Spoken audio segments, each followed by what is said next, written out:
So again, the rare types that we would focus on and have focused on over the last decade are clear cell carcinoma, mucinous carcinoma, and low-grade serous. And all three of these subtypes share the property of being relatively very chemoresistant to platinum-based chemotherapy as well as platinum-resistant chemotherapy options. So we are focusing on translational research and targeted agents in pretty much all three of these subtypes. Clear cell, we have studied a number of targeted agents. To date, the results have been somewhat disappointing, but the treatment that looks the most promising in clear cell carcinoma is immunotherapy, immune checkpoint inhibitors. And so there are several trials ongoing with those drugs.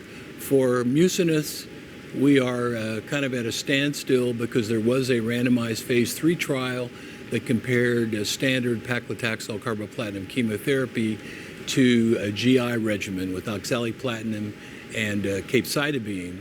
And then patients secondarily were randomized to bevacizumab versus no bevacizumab. And that trial, unfortunately, was stopped early because of slow accrual. And so the results of that trial indicate that we can't show any advantage for one over the other. And so we need to, I think, focus on smaller phase 2 studies in mucinous carcinoma or basket trials.